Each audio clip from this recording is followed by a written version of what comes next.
Sound sound hello.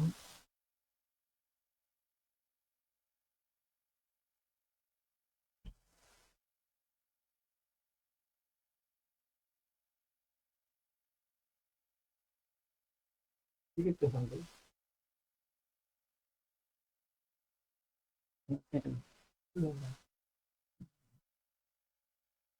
কি করছে দেখুন, অফ হচ্ছে না। সাউন্ডটা কি ঠিক আছে?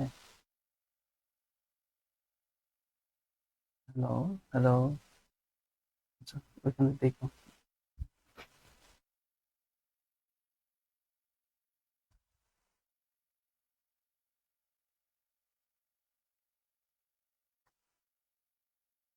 আসসালামু আলাইকুম এভরিওয়ান।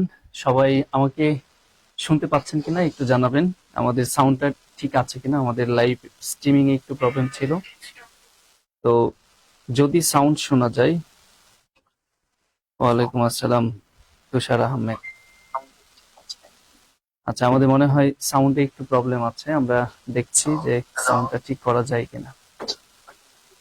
একটু অপেক্ষা করেন। আজকে আমরা প্রাইমারির জন্য খুব ভালো কিছু ম্যাথ নিয়ে আসছি। এই ম্যাথগুলো যদি আপনারা একটু আমাদের সাথে প্র্যাকটিস করেন, ইনশাল্লাহ এখান থেকে সরাসরি পরীক্ষায় কমন পাওয়ার একটা সম্ভাবনা আছে। সবাই আমাকে শুনতে পাচ্ছেন কিনা একটু জানাবেন।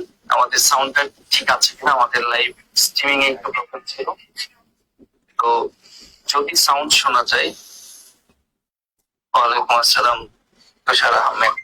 আচ্ছা, আমাদের মনে হয় সাউন্ডে একটু প্রবলেম আছে। শুনতে পাচ্ছি, আশা বলেছেন। এস এম তুহিন, আসসালামু আলাইকুম স্যার। ওয়ালাইকুম আসসালাম।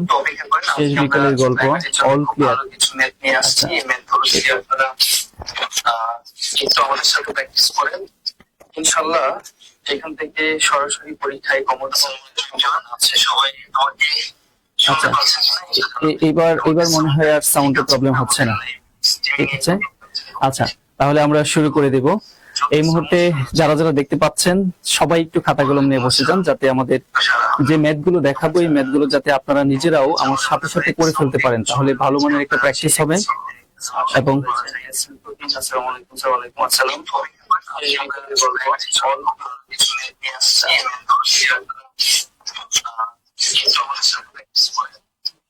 আচ্ছা আচ্ছা,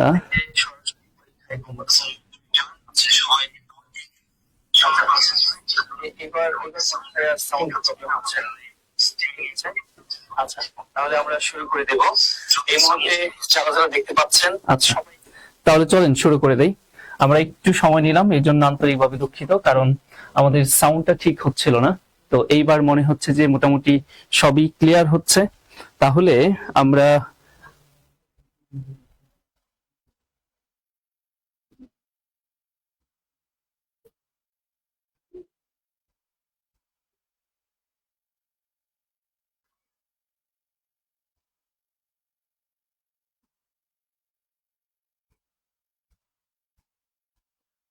ওকে, তাহলে আমরা শুরু করে দিই। সবাইকে আবারও শুভেচ্ছা জানাচ্ছি। তো আমরা প্রথমে দেখি এখানে কি আছে। লগারিদমের একটি কোশ্চেন দেখতে পাচ্ছি। লগ থেকে এবং সূচক থেকে একটা কোশ্চেন কিন্তু আপনারা পাবেন ইনশাআল্লাহ। তাহলে এখানে আমরা প্রথমে দেখতে পাচ্ছি, যদি log a by b plus log b by a সমান লগ এ প্লাস বি হয়, তাহলে আমাদের কাছে জানতে চাওয়া হয়েছে এ প্লাস বি এর মানটা কত সেটা। তো খেয়াল করে দেখেন, আমরা যে কাজটা করতে পারি, লগ এখানে যদি কমন নিয়ে নিই, তাহলে প্লাস থাকলে গুণ সাইন হয়ে যাবে। তাহলে এ বাই বি, এবার আমরা ইনটু বি বাই এ সমান, এখানে কি দেখতে পাচ্ছি, লগ এ প্লাস বি। ঠিক আছে, তাহলে আমরা এখানে এ A B B log log যদি সরিয়ে দেই, তাহলে এখানে থাকছে হচ্ছে 1 আর এই পাশে থাকছে হচ্ছে এ প্লাস বি। ইয়েস, তাহলে আমরা এ প্লাস বি এর মান কত পাচ্ছি, 1। এই যে টাইপের কোশ্চেনটা বিসিএস এর কোশ্চেন, কিন্তু আমরা আজকে ম্যাক্সিমাম কোশ্চেন গুলো বিসিএস এর বিগত সালে আসা কোশ্চেন, যে কোশ্চেন গুলো আপনাদের জন্য প্রাইমারিতে হুবহু মাস্টার কপি পাওয়ার একটা সম্ভাবনা আছে। ঠিক আছে, সেই জন্য বলেছি যে সবাই আমাদের সাথে একটু। এবার আমরা ইনটু বি বাই এ সমান, এখানে কি দেখতে পাচ্ছি, ওকে, পরে আসে দেখি কি আছে। নেক্সট আমরা যে কোশ্চেনটা দেখতে পাচ্ছি সেটা হচ্ছে সূচকের আরেকটি কোশ্চেন। এখানে তারা বলে দিয়েছে যে 2 to the power x plus 7 সমান 4 to the power x plus 2 যদি হয় তাহলে x এর ভ্যালুটা কত আমাদের কাছে সেটা জানতে চাওয়া হয়েছে। তাহলে খেয়াল করে দেখেন এই কোশ্চেনটা আমরা যদি করতে চাই আমাদের লগের আমাদের সূচকের যে সূত্রে আছে এটা নিতে হবে, সেটা হচ্ছে বেস যদি সেম থাকে, খেয়াল করে দেখেন বেস যদি সেম থাকে বেসগুলো ইলিমিনেট হয়ে যায়, পাওয়ার গুলো পরস্পর সমান হয়ে যায়। আমরা আসলে এই ম্যাথটা এই সূত্রের সাহায্যে করব, ঠিক আছে। বেস সেম করতে হবে কারণ আমরা এখানে পাওয়ার সেম করতে পারছি না। তার মানে আমরা এখানে 2 to the power x plus কি আছে 7 আর 4 কে আমরা লিখতে পারি 2 স্কয়ার, তারপরে হোল এখানে কি আছে x প্লাস 2। আমরা যদি একটা লাইন বাড়িয়ে লিখলাম আপনাদের বোঝার সুবিধার্থে x প্লাস 7 আর এখানে 2 টু দি পাওয়ার, এই পাওয়ারে পরে নরমাল গুণ হবে, দ্যাট মিন্স 2x প্লাস এখানে কি হবে 4। এবার দেখেন বেস বেস মিলে গেল, বেস গুলো আমরা এলিমিনেট করে দেব, বেস গুলো সরে যাবে, পাওয়ার গুলো পরস্পর কি হয়ে যাবে সমান হয়ে যাবে। তার মানে x প্লাস 7 সমান এবার আমরা বলতে পারি এখানে 2x প্লাস 4। কেমন? তো এইবার যদি আমরা চলক গুলো একসাথে নিয়ে আসি, 2x এই পাশে নিয়ে আসলে -x, মাইনাসটা আমরা না রাখি কারণ +7 এর পাশে গেলে মাইনাস হবে, 7 থেকে 4 বিয়োগ করলে কত হবে 3। यस, তাহলে আমরা x এর ভ্যালুটা কত পাই 3। ঠিক আছে, আমরা এখানে অপশন রাখি নাই, জাস্ট আনসারটা এখানে রেখে দিয়েছি, আমরা শুধু মিলাবো আমাদের সমাধানের সাথে আনসারটা মিল পড়ে কিনা। বিসিএস এর কোশ্চেন ছিল অল ক্লিয়ার বলেছেন, ওকে ফাইন। তোহিন ঠিক আছে, আসসালামু আলাইকুম স্যার। তোহিন ওয়ালাইকুম আসসালাম। রিপা বিশ্বাস বলেছেন 3। আর যারা যারা আছেন সবাই সবাই সবাই সাথে সাথে কমেন্টস করার চেষ্টা করবেন এবং আমার সাউন্ড ঠিকঠাক আছে কিনা, কারণ বেশ ভালো একটা ক্লাস কিন্তু আমাদের চলতেছে, সুতরাং সাউন্ডের প্রবলেম বা টেকনিক্যাল প্রবলেম থাকলে আপনারাই আসলে আলটিমেটলি হ্যাম্পার হবেন, আমাকে একটু জানাবেন। আমি আশা করছি যে একদম এবার ক্লিয়ার আছে। এমডি নাহিদ হাসান বলেছেন 3। আচ্ছা, এটার আনসার কি হবে? এইবার কিন্তু আজকে আমি যে ক্লাসগুলো নিচ্ছি এটা হচ্ছে পাটিগণিত, বীজগণিত, জ্যামিতি সব কম্বাইন্ডলি একসাথে র্যান্ডম আমাদের টপিক আসতে থাকবে। তো এখানে আমরা একটি ধারার ম্যাথ দেখতে পাচ্ছি। তারা এখানে কি বলছে খেয়াল করে দেখেন, 1/1/3, তারপরে কি বলতেছে -1। তাহলে খেয়াল করে দেখেন আমার প্রথম পদটা হচ্ছে 1/√3, দ্বিতীয় পদটা আবার আমাদের কি হচ্ছে, দ্বিতীয় পদটা নাকি -1। আচ্ছা, -1 কিভাবে সম্ভব? আপনি একটু খেয়াল করে দেখেন 1/√3 এর সাথে যদি আমি আরেকটা √3 গুণ করে দেই তাহলেই তো √3 কাটা গিয়া আমার এখানে -1টা আসতেছে। তাহলে আমাদের আর বোঝার বাকি নাই যে এইখানে এটা একটা গুণোত্তর ধারা, 1/3 গুণ করে করে সামনের দিকে -√3 গুণ করে করে সামনের দিকে যাবে এবং পরের পরটা আমরা পেয়ে যাব। ঠিক একইভাবে খেয়াল করে দেখেন -3 এর সাথে যদি আমরা আরেকটা -√3 গুণ করে দেই তাহলে এখানে কি -1 প্লাস, এখানে হয়ে যাবে +√3। দ্যাট মিন্স আমাদের 3 নাম্বার পদ যেটা সেটা হচ্ছে কি +√3। ঠিক আছে, এটা হচ্ছে আমাদের 3 নাম্বার পদ। এবার সে তাহলে আমাদের 4 নাম্বার পদটা কি হবে? আলটিমেটলি আমাদের 5 নাম্বার পদটা যেটা সেটাই আমাদের আনসার, তাহলেই হয়ে যায়।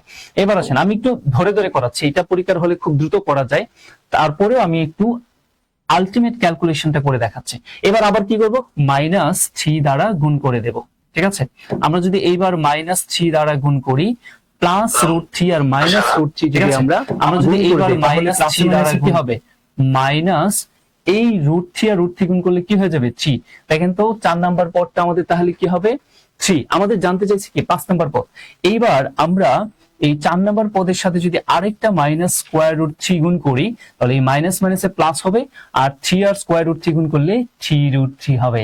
ইয়েস, এটাই ছিল আমাদের ডেস্টিনেশন। দ্যাট মিন্স আমাদের কাছে পঞ্চম পদের ভ্যালুটা কত সেটা জানতে চাওয়া হয়েছিল, আর আমরা পঞ্চম পদের ভ্যালু যেটা, ইয়েস, তাহলে সেটা আমরা পাচ্ছি হচ্ছে কত, ঠিক আছে, অনেকে আছেন আলহামদুলিল্লাহ 3√3 আনসার আমাদের।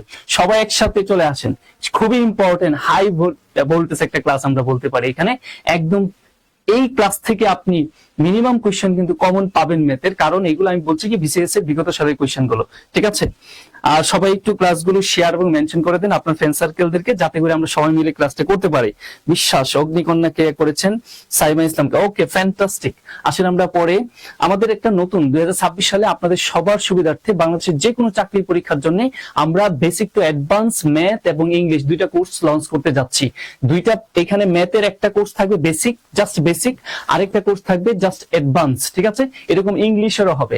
আমাদের 20 জানুয়ারি থেকে সেই ক্লাসটি শুরু হতে যাচ্ছে। যারা যারা ভর্তি হওয়ার চিন্তা করতেছেন চাইলে ভর্তি হয়ে যেতে পারেন। আসলে আমরা পরে যাই, এবার দেখেন আমরা বলেছিলাম জিওমেট্রির কোশ্চেন আসবে, এবার জ্যামিতির একটা কোশ্চেন দেখতে পাচ্ছি আমরা। এখানে কি বলছে তারা, একটি বৃত্ত চাপের কেন্দ্রে 60 ডিগ্রি কোণ উৎপন্ন করে। ফাইন, বৃত্তের ব্যাস 12 সেন্টিমিটার হলে বৃত্ত চাপের দৈর্ঘ্য কত আমাদের কাছে সেটা জানতে চাওয়া হয়েছে। খুবই কনসেপচুয়াল কোশ্চেন, আপনি যদি এইটার সূত্রটা না জানেন আপনি ইমেজ করতে পারবেন না। আসলে আমি একটু আলোচনা করে দেখাই। সাপোজ এই হচ্ছে একটি বৃত্ত, ঠিক আছে, আমাদের এখানে ও কেন্দ্র বিশিষ্ট একটি বৃত্ত। এখন তারা কি বলছে জানেন, যে এই বৃত্তের চাপের যে কেন্দ্র সেটা হচ্ছে 60 ডিগ্রি এবং বৃত্তের ব্যাস হচ্ছে কত, বৃত্তের ব্যাস 12। ধরেন এই হচ্ছে বৃত্তের একটি ব্যাসার্ধ, এই হচ্ছে বৃত্তের আরেকটি ব্যাসার্ধ। বৃত্তের সকল ব্যাসার্ধ পরস্পর কি হয়, সমান হয়। এবং এইখানে এই যে অংশটুকু, পরিধির যে অংশটুকু সেটাকে বলা হয় চাপ, ঠিক আছে। এই যে চাপের দৈর্ঘ্যটুকু, সাপোজ আমি যদি বলি এটা এ, এটা হচ্ছে বি, আর কেন্দ্র হচ্ছে ও, তাহলে এই যে এ বি চাপটা আছে আমাদের কাছে, এই এ বি চাপের দৈর্ঘ্য কত সেইটা নির্ণয় করতে বলা হয়েছে। কেমন, এই এ বি চাপের দৈর্ঘ্যটা বের করব। ওকে, তো চাপের দৈর্ঘ্য কিভাবে বের করে, সূত্র মুখস্থ করার দরকার নাই। আবার তারা বলতেছে কি, এই যে চাপের কেন্দ্রে সেখানে নাকি 60 ডিগ্রি কোণ উৎপন্ন করে। আসেন আমরা সূত্র নিজের মতো করে চিন্তা করি। এখানে আমাদের চাপের মানটা বের করার, চাপের দৈর্ঘ্য বের করার ওয়ে যেটা, সেটা হচ্ছে আপনি খেয়াল করে দেখেন তো, এই যে 60 ডিগ্রি, এই 60 ডিগ্রি কত ডিগ্রির মধ্যে, বৃত্তের কেন্দ্রে 360 ডিগ্রি। তাহলে 360 ডিগ্রি একটা অংশ হচ্ছে এই 60 ডিগ্রি, তাহলে আমরা বলতে পারি 360 ডিগ্রির মধ্যে এই 60 ডিগ্রি। এখন আসেন, আপনাকে কি জানতে চাইছে, আপনাকে জানতে চাওয়া হয়েছে এই এ বি যে আপনি চাপটা দেখতে পাচ্ছেন, এই চাপটার দৈর্ঘ্য কত। এই যে এ বি চাপ, এই চাপটা কার একটা অংশ, পরিধির একটা অংশ, বৃত্তের পরিধির একটা অংশ না? ইয়েস। তাহলে ইনটু আমরা করে দিব কি, বৃত্তের পরিধি 2 পাই আর। দেখেন সূত্র রেডি হয়ে গেল, মুখস্থ করার দরকার নাই। ওয়ে কিভাবে সূত্র তৈরি করতে হয় আমরা সেটা দেখলাম। এবার জাস্ট মানগুলো বসিয়ে দিই। আমাদের আর এর মান লাগবে, আমাদের এইখানে যেটা দেওয়া আছে সেটা হচ্ছে ব্যাস, দ্যাট মিন্স 2r এর মান দেওয়া আছে কত, 12 সেন্টিমিটার। তাহলে আর এর মান, দ্যাট মিন্স ব্যাসার্ধ আমার কত আসবে, 6 সেন্টিমিটার। তাহলে এইখানে আমরা এই 0 0 কেটে দেই, 6 দিয়ে 36 কে কাটলে এখানে 6, আর আমাদের এইখানে থাকতেছে 2 পাই, আর এর মান আমরা 6 বসায় দিই, আর নিচে 6 কাটা গেল। অতএব 2 পাই এটি আমাদের অপশনে ছিল, তার মানে ওই এ বি চাপের যে দৈর্ঘ্যটা সেটা হচ্ছে 2 পাই। কেমন, আসেন আমরা তাহলে পরে যাই। অনেকে হয়তো 2 পাই করতে পেরেছেন আনসার, যারা যারা আনসার পাবেন সবাই কমেন্টসে লিখে ফেলবেন, এতে করে আপনার একটা প্র্যাকটিসও হবে বটে। আসেন আমরা পরে দেখি কি বলছে।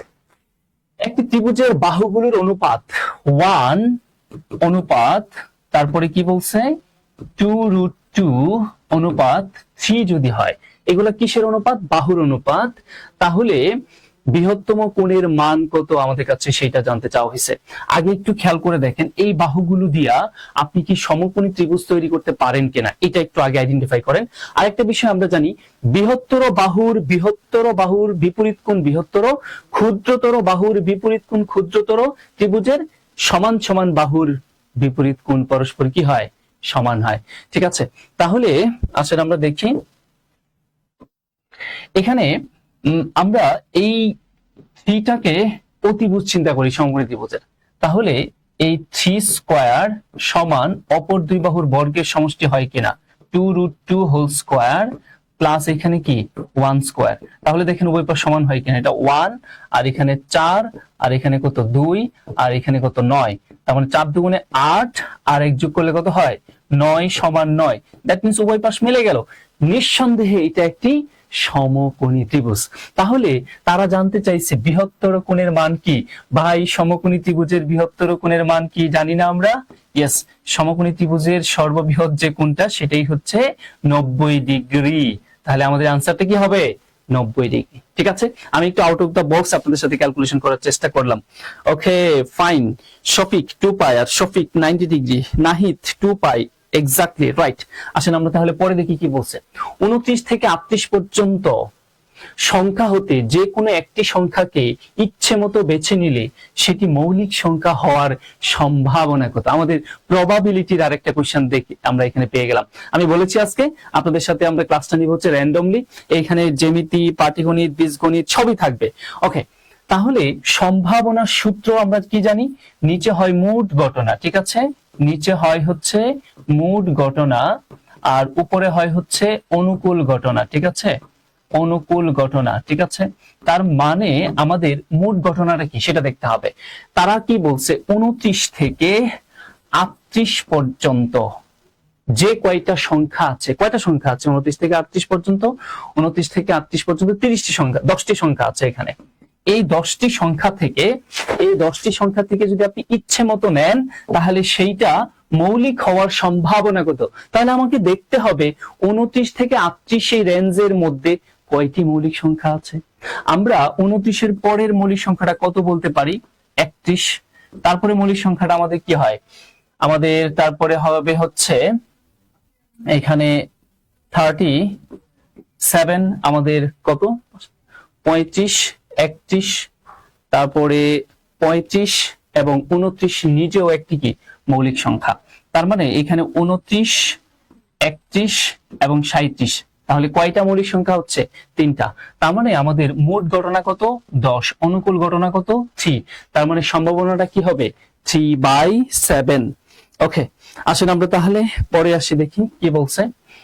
0, 1, 2, 3, 4 অঙ্কগুলো ধারা কতগুলো 5 অঙ্কের অর্থপূর্ণ সংখ্যা, খুব ইম্পর্টেন্ট কথা, 5 অঙ্কের অর্থপূর্ণ সংখ্যা গঠন করতে পারবেন।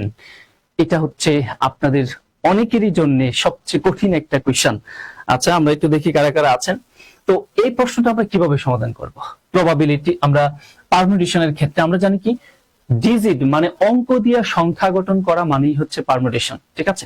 তাহলে আমরা একটু বক্স করে দেখাই যাতে বুঝতে সুবিধা হয়। আমি জানি এটা অনেকেই এই অল্প সময়ে বুঝবেন না, এটা বুঝতে গেলে অনেক বিস্তর আলোচনা করতে হয়। তাহলে 5 অঙ্কের সংখ্যা, তাহলে 5টা গড় নেই, 1, 2, এখানে কত 3, তারপরে 4 এবং 5, ঠিক আছে।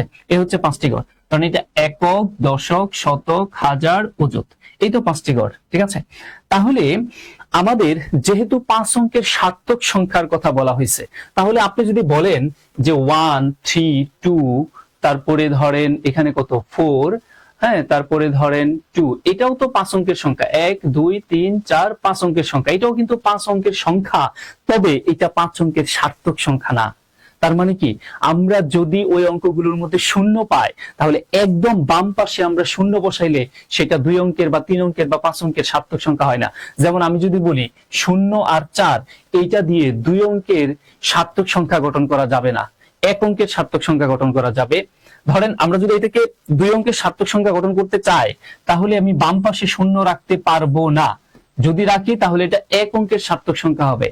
আর যদি এটাকে আমি 2 অঙ্কের সার্থক সংখ্যা করতে চাই তাহলে অবশ্যই শূন্যটাকে রাখতে হবে কোন পাশে, ডান পাশে রাখতে হবে। তাহলে এটা 5 অঙ্কের সার্থক সংখ্যা না। তাহলে আমাদের একদম একদম যে বাম পাশের যে ঘরটা, এই ঘরে আমরা কোনোভাবেই শূন্য বসাতে পারবো না।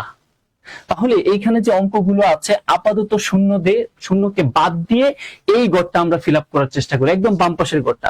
তাহলে এই গড়ে আমি চাইলে 1 কেও বসাইতে পারি, 2 কেও বসাইতে পারি, 3 কেও বসাইতে পারি, 4 কেও বসাইতে পারি।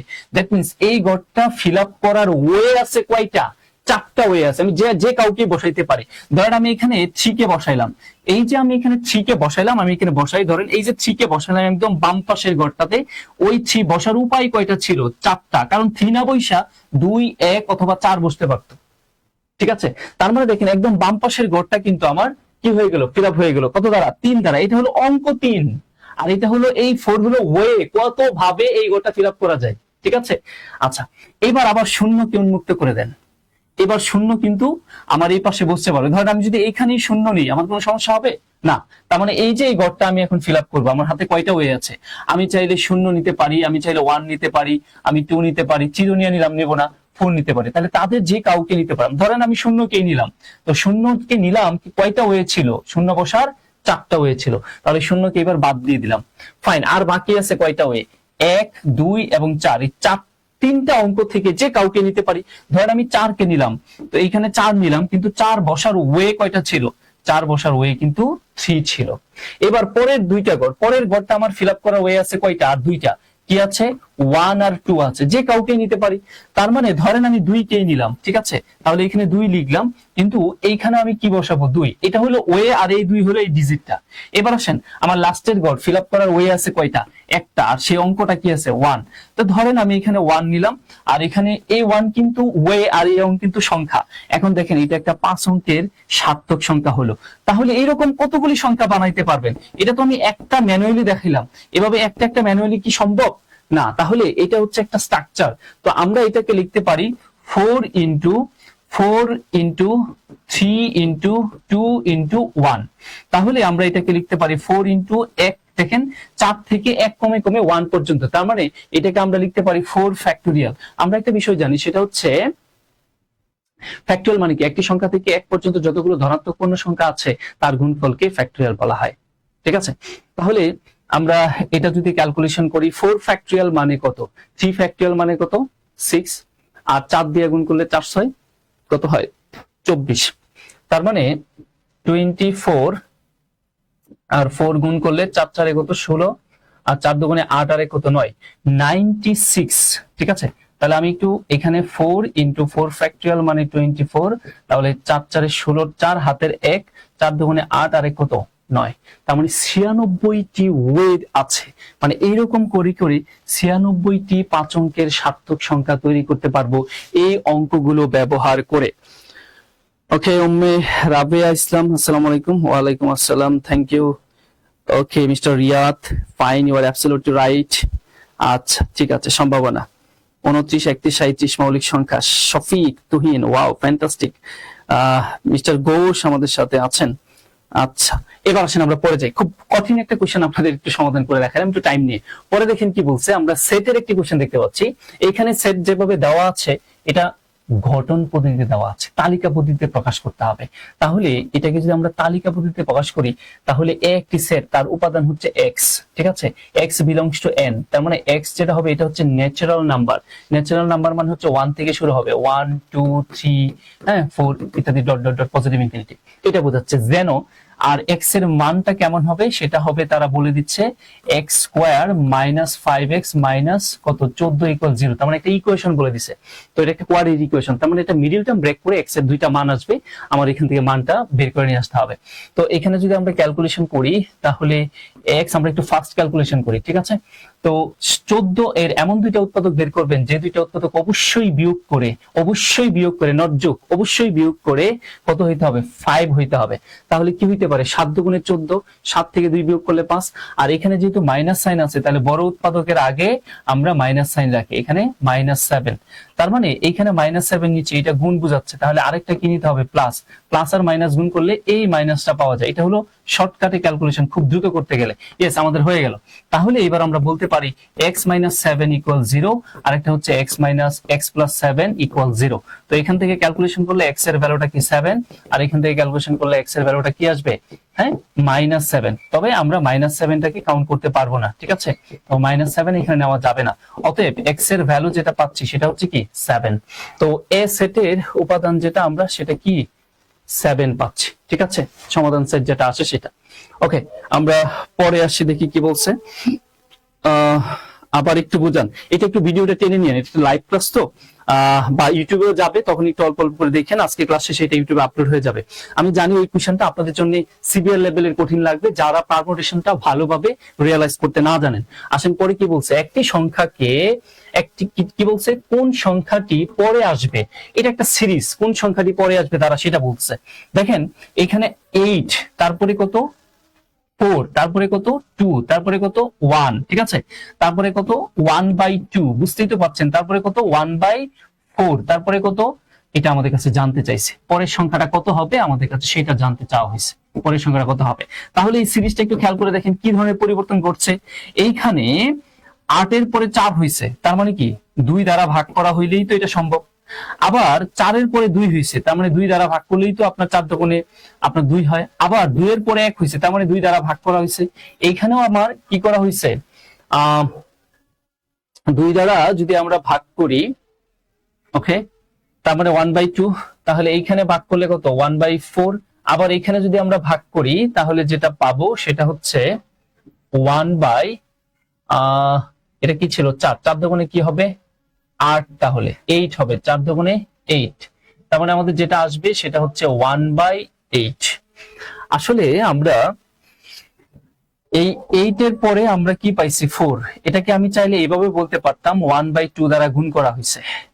এটা আবার এইভাবে বলা যেত যে 4 এর পরে কি আসছে 1/2 দ্বারা কি করা হয়েছে 1/2 দ্বারা গুণ করা হয়েছে। আসলে আমি এটাও বলতে পারি, অথবা 2 দ্বারা ভাগ করা হয়েছে। আমরা যদি 8 কে 2 দ্বারা ভাগ করি কত আসতেছে 4 আসতেছে। ঠিক একইভাবে আমরা যদি এখানে 1/2 কে আবার 2 দ্বারা ভাগ করি তাহলে আমাদের কি আসবে 1/2 ইন্টু 1/2, অতএব 1 কি আসবে 4।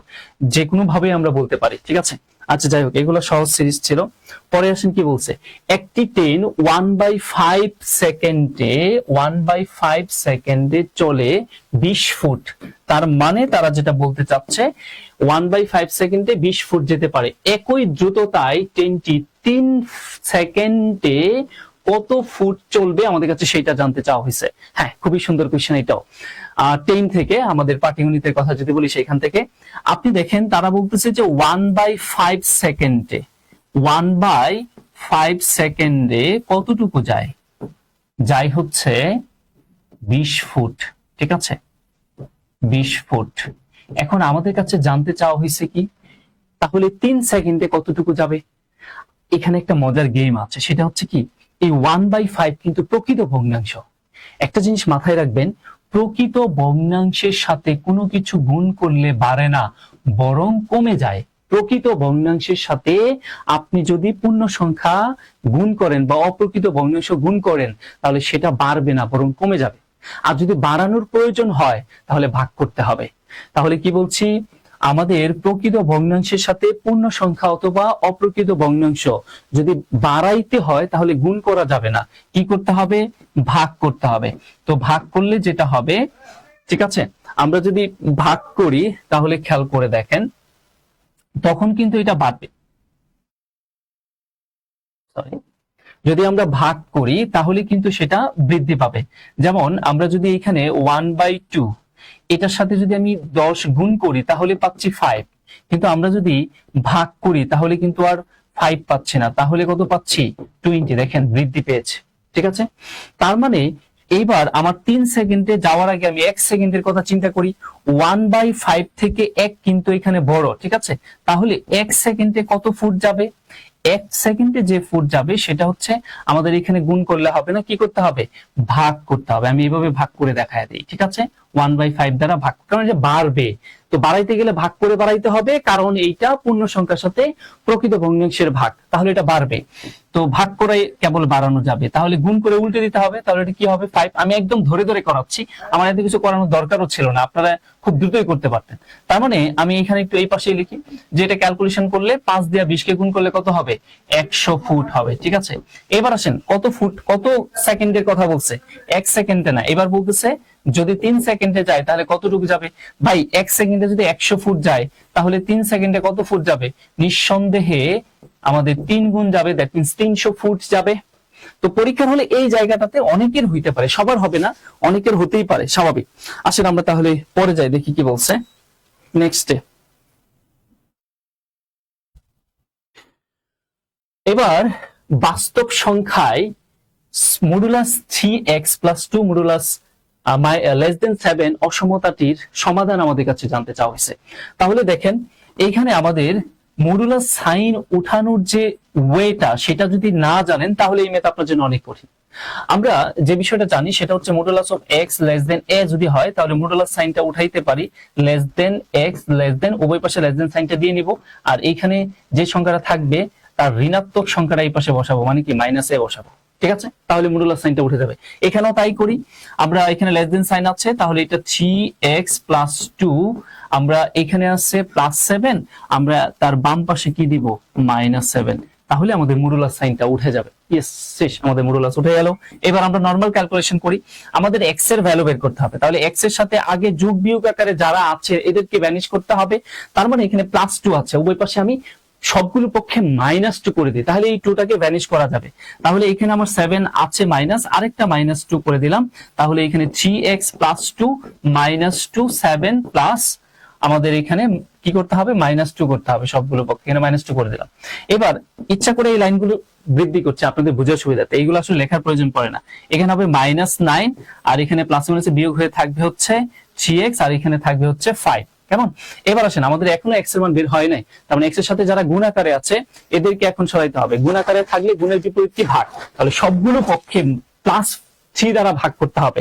তার মানে আমি যদি এখানে 3 দ্বারা ভাগ করি তার মানে -9/3, ওকে, আর এখানে 3x/3 আর এখানে 5/3। এবার আপনি কারাকারি করেন, এই 3 কারা গেল, এখানে এখানে কারা গেল, 3 3 9। তার মানে আমাদের আর রয়ে গেল কি, -3 less than x less than 5/3। Yes, এটাই আমাদের आंसर। ঠিক আছে, একটু ভেঙে চুরে বলার চেষ্টা করলাম। আসলে আমরা পরে যাই, দেখি কি বলছে। 6a² bc এবং 4a³ b² c² এর সংখ্যা সহগ এর গসাগু কত আমাদের কাছে সেটা জানতে চাওয়া হয়েছে। তাহলে এখানে আমাদের প্রথম যে পদ, এই প্রথম পদটা কি একটু খেয়াল করে দেখেন তো, 6a² bc, এবং আমাদের দ্বিতীয় যে পদ, এই দ্বিতীয় পদটা এখানে কি বলছে, 4a³ b² c²। এবার হচ্ছে আমাদের গসাগু বের করতে হচ্ছে। কাদের গসাগু? সংখ্যা সহগের। তাহলে প্রথম পদের সংখ্যা সহগ হলো 6, দ্বিতীয় পদের সংখ্যা সহগ হচ্ছে কি, 4। তাহলে এই সংখ্যা সহগ 6 এবং 4 এদের গসাগু আমরা বের করি। ঠিক আছে, তাহলে কি দিয়ে ভাগ যাচ্ছে, 2 দিয়া। এখানে কত হবে, 3, আর এখানে কত হচ্ছে 2। এরপরে কি আর যাবে ভাগ? তার মানে 3 আর 2 এর মধ্যে 1 ভিন্ন আর কোনো কমন উৎপাদক আছে না, তাহলে আমাদের গসাগুটা কি হবে, 2 হবে। ঠিক আছে, এটা বিসিএস এর একটা কোশ্চেন ছিল, তবে অপশনে 2 ছিল না, কিন্তু ছিল কি, কোনোটিই নয়। তাহলে এটা মাথায় রাখেন, কোনোটি নয় আপনার দিয়ে আনসার করতে হতে পারে। ঠিক আছে, তো আমরা যেটা বলছিলাম যে আমাদের এই 26 সালে basic to English course launch করতে যাচ্ছি। ইতিপূর্বে আমরা বললাম যে basic to advance math course যেমন লঞ্চ করতে যাচ্ছি চাকরির যে কোনো পরীক্ষার জন্য।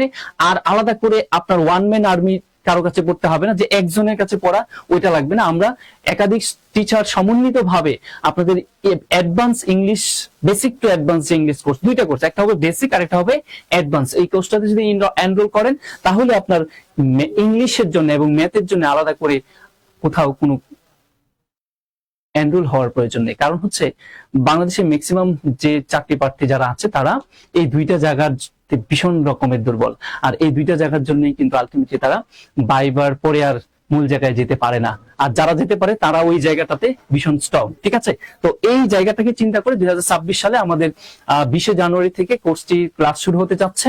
তো যারা আলাদা করে ম্যাথ এবং ইংলিশে ভালো করতে চান, আমরা নিঃসন্দেহে ওই জায়গাগুলোতে, এবং যারা আমরা ক্লাস নেব তারা ক্লাসটা দেখলে এবং পড়লেই বুঝতে পারবেন। একাধিক টিচারের ক্লাস করলে আপনি একাধিক ফ্লেভার পাবেন, কারণ এক একজন কিন্তু এক এক রকমের স্টাইলে ম্যাথ করায়, যেটা কিনা একজনের ভালো লাগতে পারে আপনার, আবার আরেকজনের অন্য জিনিসটা ভালো লাগতে পারে। এরকম সমন্বয় করলে আপনার কিন্তু শিখার পরিধিটা বেড়ে যাবে। আসলে আমরা পরে যাই, দেখি কি বলছে। এবার আমরা আরো একটা লগের কোশ্চেন দেখতে পাচ্ছি। এখানে কি বলছে খেয়াল করে দেখেন, 2 log 10 ভিত্তিক 5 প্লাস log 10 ভিত্তিক 36 মাইনাস log 10 ভিত্তিক 9 সমান কত সেটা জানতে চাওয়া হয়েছে। আমরা এই ম্যাথটা করার আগে এই জিনিসটা আমরা সবাই জানি যে log a ভিত্তিক b, ধরেন log a ভিত্তিক আমি এখানে বললাম m প্লাস log a ভিত্তিক n বললাম। যদি প্লাস থাকে, বেস সেম থাকে, তাহলে বেস গুলো কমন নিলে আমরা ওই আর্গুমেন্ট গুলো গুণ করে দিই, ঠিক না? আমরা এই সূত্রটা জানি। আরেকটা সূত্র কি জানি, log a ভিত্তিক m মাইনাস log a ভিত্তিক n। যদি মাইনাস থাকে, বেস যদি সেম থাকে, তাহলে কমন নিয়ে আমরা ওইগুলাকে কি করে দেই, ভাগ করে দেই। তাই তো করি। এই জিনিসটা আমরা এখানে শুধু অ্যাপ্লাই করব। তবে এই যে লগের বাম পাশে যে 2টা আছে, এটা গুণ আকারে আছে, ওইটা ওই ডান পাশে গিয়ে আর্গুমেন্টের পাওয়ার হয়ে যাবে। আমরা এই সূত্রটাও জানি। কেমন করে জানি খেয়াল করে দেখেন, log a ভিত্তিক b to the power m যদি হয়, তাহলে আমরা কি লিখি, m টা বাম পাশে এসে গুণ হয়ে log a ভিত্তিক b হয় না? তাহলে তার উল্টা কাজ, এইবার আমরা এই m টাকে ফিরিয়ে নিয়ে যাব এখানে। ওকে, তার মানে 2টা 5 এর উপরে নিয়ে যায়, তাহলে log 10 ভিত্তিক 5 স্কয়ার। আচ্ছা 5 স্কয়ার মানে কত? 5 স্কয়ার মানে 25। তাহলে আমি ডিরেক্ট এখানে 25 লিখে ফেলি। তার মানে আমার আর্গুমেন্টটা এখানে কত, 25 প্লাস log 10 ভিত্তিক 36 মাইনাস log 10 ভিত্তিক 9। কেমন? এবার আমরা আরো ফাস্ট ক্যালকুলেশন করতে পারি। বেস যেহেতু সেম, যেখানে প্লাস সেখানে গুণ, যেখানে মাইনাস সেখানে ভাগ। তাহলে log 10 ভিত্তিক এইখানে আমরা এইটা বলতে পারি এই 25 এবং 36 গুণ হবে, প্লাস সাইন আছে যেহেতু, ঠিক আছে। আর এই অংশটা যেহেতু মাইনাস সাইন, তার মানে 9 নিচে কি হবে, ভাগ হবে। ওকে, তার মানে আমরা এখানে যদি কাটাকাটি করি, 9 ছিল না, হ্যাঁ, তার মানে 4 নং কত, 36, 4 25 কত, 100। তাহলে আমাদের যেটা থাকে সেটা হচ্ছে আলটিমেটলি আমরা এখন বলতে পারি লগ 10 ভিত্তিক 100, তাই না? তার মানে এবার আর্গুমেন্টকে আমি 100 কে ভাঙবো, অবশ্যই এই লগের বেস যত তার একে, লগের বেস কত 10, তাহলে 100 কে ভাঙা যায় কিভাবে, 10 স্কয়ার। অতএব 2 টা এবার শেষে গুণ হয়ে যাক। আমি একটু সময় নিয়ে আপনাদের বেসিকের মতো করে ক্যালকুলেশন করে দেখাইলাম। আমরা জানি আর্গুমেন্ট আর বেস যদি সেম হয় তাহলে তার মান হয় কি 1, ইয়েস। তার মানে 1 * 2, তাহলে आंसरটা হবে কত, 2, ঠিক আছে। আচ্ছা, আসলে আমরা পরে দেখি কি আছে। আমি একটু দেখতে চাই কারা কারা আছেন। আচ্ছা, সবকিছু পড়া শেষ, হ্যাঁ, ফাইন, থ্যাংক ইউ। এখন জাস্ট রিভিশন করেন, ঠিক আছে, এগুলো সম্পূর্ণ রিভিশন ক্লাস। স্যার আপনি খুব সুন্দরভাবে, okay, thank you mister Nahid Hasan, well, আচ্ছা, ওকে, টু। এখন শুধু রিভিশন করছেন, ঠিক আছে, জাস্ট রিভিশন। যে সময়টুকু আপনি ধরেন স্ক্রিনে অন্য কিছু দেখে সময় নষ্ট করছিলেন, এই সময়টা জাস্ট একটু স্ক্রিনে দেখলেন এবং আপনার যে প্র্যাকটিস আছে সেটাকে একটু আরেকটু অ্যাডভান্স করলেন। কি বলছে দেখেন, একটি সমবাহু ত্রিভুজের বাহুর দৈর্ঘ্য 2 সেন্টিমিটার, উচ্চতা যদি 1 সেন্টিমিটার হয়, তাহলে এক্স এর ভ্যালুটা কত আমাদের কাছে সেইটা জানতে চাওয়া হয়েছে। তো সমবাহু ত্রিভুজ, ঠিক আছে, সাপোজ এটা হচ্ছে একটা সমবাহু ত্রিভুজ, কেমন, আপনি ইমাজিন করেন এই হচ্ছে একটা সমবাহু ত্রিভুজ। এখন তারা কি বলছে, সমবাহু ত্রিভুজের বাহুর দৈর্ঘ্য, তার মানে প্রত্যেকটা বাহু হচ্ছে এখানে কত, 2, কারণ আমরা জানি সমবাহু ত্রিভুজের প্রত্যেকটা বাহু পরস্পর সমান থাকে এবং তার একটা উচ্চতা দেওয়া আছে। ওকে, ধরেন এই হচ্ছে তার একটি উচ্চতা, উচ্চতাটা কি বলে দিছে, x বলে দিয়েছে, ফাইন। ওকে, যেখানে উচ্চতা সেখানে 90 ডিগ্রি হয়। ওকে, ফাইন। এখন x এর ভ্যালুটা কত আমাদের কাছে জানতে চাইছে, x এর মান কত। x মানে উচ্চতা, সমবাহু ত্রিভুজের উচ্চতা বের করার একটা সূত্র আছে। সমবাহু ত্রিভুজের উচ্চতা বের করার সূত্র হলো, এটা কিভাবে আসে আমি আমার ক্লাসগুলোতেও বলছি, √3/2 ইনটু বাহু, ঠিক আছে, বাহু। ওকে, তার মানে আমার উচ্চতা এখানে কত, x, তাহলে x সমান আমরা কি বলবো, √3/2 ইনটু আমার বাহুর দৈর্ঘ্য কত, 2, তাহলে 2 2 কাটা গিয়া x এর ভ্যালু আলটিমেটলি কি আসছে, √3। ওকে, আসেন আমরা তাহলে পরে যাই, দেখি কি বলছে। এবার আমরা একটা ধারার কথা দেখতে পাচ্ছি, যে ধারাটা এখানে দেখা যাচ্ছে 5 এর পরে কত হয়েছে, 7, তার মানে পার্থক্য যদি বলি 2, 7 এর পরে কত হয়েছে, 10, তার মানে পার্থক্য কত, 3, 7 তে 10 এর পরে কত হয়েছে, 14, তার মানে পার্থক্যটা কত, 4, তাহলে পরে যেটা হবে সেটার পার্থক্য 5 হওয়া উচিত, তাই না? তাহলে 14 এর সাথে যদি আমরা 5 গুণ করি তাহলে কত হয়, 19, তার মানে এখানে 19 হওয়া উচিত। দেখেন আদৌ 19 হইলো কিনা, বা সেটাই আনসার হিসেবে কাউন্ট করা যায় না, যায় কিনা দেখেন তো। 19 এর পরে কত যোগ করতে হবে, 5 এর পরে সিরিয়ালি কত, 6, তাহলে 19 এর পরে যদি 19 এর সাথে যদি আপনি 6 যোগ করেন তাহলে সেটা কি 25 হয় না, ইয়েস, এখানে তো তাহলে 25। তার মানে আমরা নিঃসন্দেহে বলতে পারি আনসারটা আসলে কি হবে, 19 হবে। খুব সুন্দর মজার সিরিজ এইগুলা, কিন্তু ভাই আমি গ্যারান্টি দিয়ে বলছি প্রাইমারিতে আপনি সিরিজ একটা পাবেনই। পরীক্ষা দিয়ে আসেন, তারপরে আমার সাথে, আমার এই ভিডিওর সাথে ইন্টারলিঙ্ক করে নেন যে আসলে কি আসে, যে কয়েকটা পরীক্ষা যে কয়েক ধাপে হবে। আসেন আমরা তাহলে পরে দিকে, এখানে আমরা বিসিএস এর মেন্টাল এবিলিটির যে কিছু সিরিজ আছে সেই সিরিজগুলো আপনাদের সাথে এখানে আলোচনা করছি। র্যান্ডমলি সিরিজগুলো আসবে একটার পর একটা। অনেকে আনসার করছেন 19 দিশাহীন যাত্রীকে মেনশন করেছেন। ভাই সবাই তো আপনার ক্লোজ ফ্রেন্ড সার্কেলদেরকে মেনশন করেন না, অনেকেই তো পরীক্ষা দিচ্ছে একদম গ্রামে, প্রত্যন্ত অঞ্চলে, যারা এই সকল ক্লাসগুলো দেখার সুবিধা পায় না, তারাও যাতে পায় সেই সুবিধাটা করে দেন, ঠিক আছে। আসেন দেখি কি বলছে। একটি অনুষ্ঠানে কিছু লোক উপস্থিত ছিল, ওকে ফাইন, তারা কেবল একজনের সাথে একবার করমর্দন, দ্যাট মিন্স হ্যান্ডশেক যেটাকে বলে, করতে পারবে। যদি করমর্দনের সংখ্যা 300 হয়, করমর্দনের সংখ্যা 300 হলে ওই অনুষ্ঠানে কতজন লোক উপস্থিত ছিল, তার মানে এটা হচ্ছে পিওর কম্বিনেশনের কোশ্চেন, ঠিক আছে। আমরা প্রায় বলে থাকি যে হ্যান্ডশেক বা করমর্দনের ক্ষেত্রে আমাদের যে সূত্রটা সেটা হচ্ছে NC2, দ্যাট মিন্স আর এর মান অলওয়েজ 2 হয়। কেন? কারণ হ্যান্ডশেক করতে কয়জন ব্যক্তি লাগে, 2 জন। তো এইটার ভ্যালু দেওয়া আছে কত, এখানে 300। এখন এই NC2 এইটার ভ্যালু আসলে কত দেওয়া আছে, 300। মানে ওই আপনার অনুষ্ঠানে একে অন্যের সাথে একবার যদি হ্যান্ডশেক করে তাহলে মোট 300 হ্যান্ডশেক হয়, তাহলে লোক সংখ্যা কত ছিল। তার মানে আপনার কাছে এই n এর ভ্যালুটা জানতে চাওয়া হয়েছে। এটা সূত্র না জানলে আপনি পারবেন না। তো শর্টকাটে খুব দ্রুত কিভাবে করা যায় জানেন? খুব খুব দ্রুত হলো এই হ্যান্ডশেক সংখ্যা যা থাকবে তাকে সর্বদাই 2 দ্বারা গুণ করে দিবেন। তার মানে আমার এই অনুষ্ঠানে টোটাল হ্যান্ডশেক সংখ্যা ছিল কত? 300। এটাকে এখন আমি কি করব? 2 দিয়ে গুণ করে দেব। এটা সর্বদাই 2 দিয়ে গুণ করবেন। প্রশ্ন করতে পারেন যারা প্রথম নতুন যে কেন 2 দিয়ে গুণ করতে হবে, তাদের জন্য বেসিক ক্যালকুলেশন আসতে হবে, যে এই জায়গাটা ক্যালকুলেশন করলে বোঝা যায়। এবার আসেন, যে 600 পাইলেন এটাকে মাস্ট বি 2টা উৎপাদকে ভাঙবেন, তবে সেই 2 উৎপাদকের পার্থক্য মাস্ট বি 1 হইতে হবে। 1, ঠিক আছে? তার মানে পর 2টা উৎপাদক হইতে হবে। এখন এইখানেও প্রশ্ন করতে পারেন যে ভাই পর 2টা উৎপাদক কেন হইতে হবে, কি কারণে হইতে হবে? এর জন্য ওই ক্যালকুলেশন করতে হবে। তাহলে খেয়াল করে দেখেন, এর মধ্যে যেটা বড় উৎপাদক সেটি আপনার আনসার হবে। তার মানে 25। ওই অনুষ্ঠানে 25 জন ব্যক্তি উপস্থিত ছিল।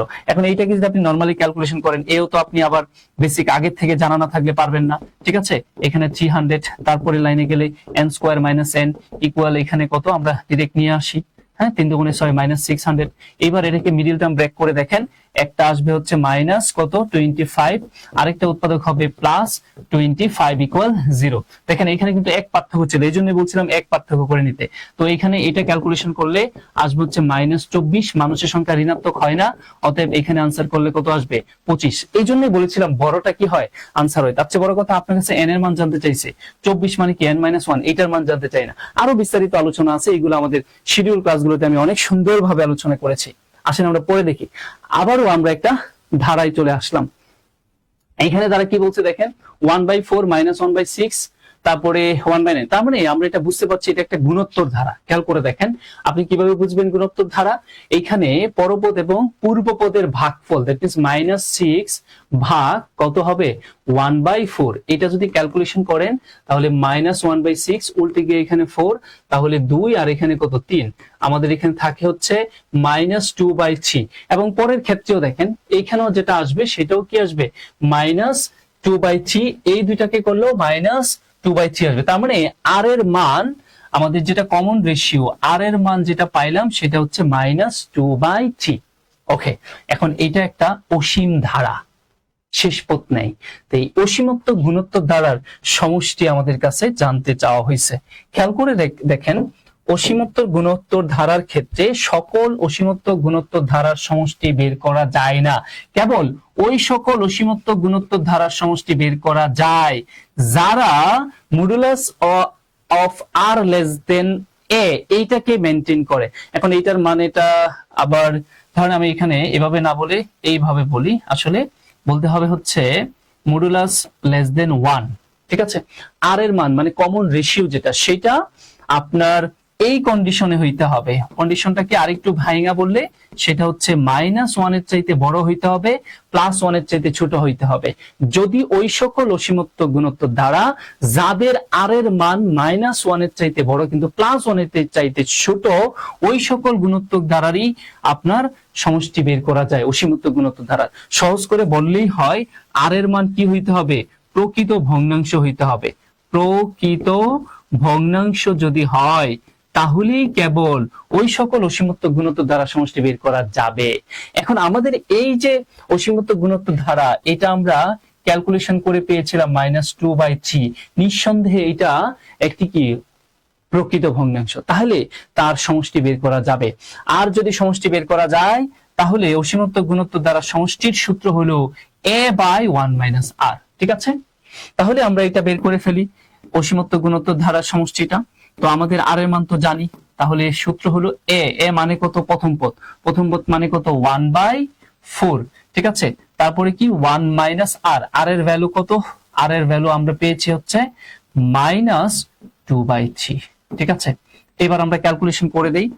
1/4, এবার আমরা একটু নিচে লিখি 1/4, আর নিচে আমাদের কি হবে? 3 লসাগু নিলে 8 মাইনাস মাইনাস গুণ করলে কি হয়ে যাবে? প্লাস, আর এখানে হবে 3, তার মানে এটা হবে প্লাস, আর এখানে হচ্ছে 2। এবার আমরা যদি পরবর্তীতে ক্যালকুলেশনটা করি তাহলে যেটা দাঁড়ায় সেটা হচ্ছে 1/4, আর এখানে 5/3।